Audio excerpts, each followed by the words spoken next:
আপনি কি কখনো ভেবেছেন একটা সেন্টেন্সে সাবজেক্ট আর অবজেক্ট ঠিক কোথায় থাকে আর কেনই বা এটা বোঝা এত গুরুত্বপূর্ণ?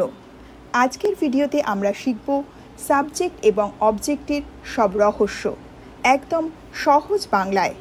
তো চলুন শিখে নেওয়া যাক ইংলিশ গ্রামারের এই মজার অংশটা। আমি শ্রেয়সী আর আপনারা দেখছেন ক্ল্যারিটি ডেন। শুরু করা যাক আজকের ক্লাস। সাবজেক্ট মানে কি? সাবজেক্ট হলো সেই ব্যক্তি বা বস্তু যিনি কোনো কাজ করেন বা যার সম্পর্কে আমরা কথা বলি। Formula: subject plus verb plus object. Example: Ram plays football. এখানে রাম সাবজেক্ট, ভার্ব হচ্ছে প্লেজ আর অবজেক্ট হলো football. She eats mango. She হচ্ছে এখানে সাবজেক্ট, ভার্ব হচ্ছে ইটস আর অবজেক্ট হচ্ছে ম্যাঙ্গো। সাবজেক্ট সেন্টেন্সের শুরুতেই থাকে, কে কাজটা করছে তাকেই সাবজেক্ট বলে।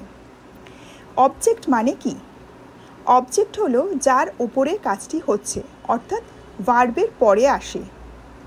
Types of object: direct object, যেটি সরাসরি ভার্বের সঙ্গে যুক্ত, যেমন she reads a book. Indirect object, যেটি কাজের উপকারভোগী। Example: I gave him a pen. চলুন আরও কিছু উদাহরণ জেনে নেওয়া যাক। They watch TV. এখানে টিভি হচ্ছে object. We love our parents. এখানে আওয়ার পেরেন্টস হচ্ছে অবজেক্ট। সাবজেক্ট ভার্সেস অবজেক্ট চিনব কিভাবে? প্রথমেই সেন্টেন্সটা ভালোভাবে পড়ুন, তারপর সেন্টেন্সের মধ্যে থেকে ভার্ব খুঁজে বের করুন। এবার ভার্বের আগে কে আছে? ভার্বের আগে থাকবে সাবজেক্ট, আর ভার্বের পরে কি আছে? ভার্বের পরে থাকবে অবজেক্ট। চলুন এবার উদাহরণ সহকারে বিষয়টি বুঝে নেওয়া যাক। John helps Mary. এখানে জন হচ্ছে সাবজেক্ট আর ম্যারি হচ্ছে object. The dog chase the cat. এখানে ডগ হচ্ছে সাবজেক্ট আর ক্যাট হচ্ছে অবজেক্ট।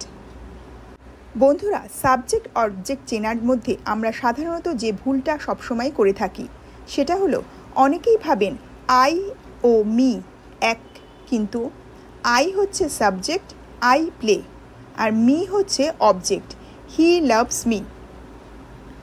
সাবজেক্ট এবং অবজেক্টের প্রোনাউন্স: সাবজেক্টের প্রোনাউন্স হচ্ছে I, you, he, she, it, we, they, আর অবজেক্টের প্রোনাউন হলো me, you, him, her, it, us, them. Example: I love her. They know me. He gave us a gift. Passive ভয়েসে subject object পাল্টে যায়। Example: active: she writes a letter. এখানে she হলো subject আর object হলো আ letter. প্যাসিভে a letter is written by হার।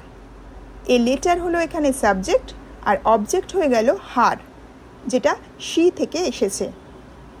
তাহলে rules হলো প্যাসিভ ভয়েসে অবজেক্ট চলে আসে সাবজেক্টের জায়গায়। আরও কয়েকটি উদাহরণ দেখা যাক। The teacher teaches the student. এখানে passive, the students are taught by the teacher. Him is playing football. আচ্ছা বলুন তো, সেন্টেন্সটা কি ঠিক আছে? না, সেন্টেন্সটা ভুল। সঠিক হবে he is playing football. Me want to go. এটি ভুল সেন্টেন্স। সঠিক হবে I want to go. Pronoun ব্যবহার করার সময় বুঝে নিন আপনি সাবজেক্ট হচ্ছেন না অবজেক্ট। চলুন এবার এখানে আপনাদের জন্য সাবজেক্ট অবজেক্ট বের করার কিছু এক্সারসাইজ দেওয়া হলো। কমেন্ট করে আপনার উত্তর আমাদের জানান। তো বন্ধুরা, আজকের এই পর্যন্তই। সাবজেক্ট আর অবজেক্টের পার্থক্য এখন নিশ্চয়ই খুব সহজ মনে হচ্ছে, তাই না? এমনই আরও ইংলিশ গ্রামার কন্টেন্ট পেতে আমাদের চ্যানেল ক্ল্যারিটি ডেনে সাবস্ক্রাইব করতে কিন্তু একদম ভুলবেন না। ভিডিওটি ভালো লাগলে লাইক দিন, শেয়ার করুন বন্ধুদের সঙ্গে, আর কমেন্ট করে জানান কেমন লাগলো আজকের বিষয়টি।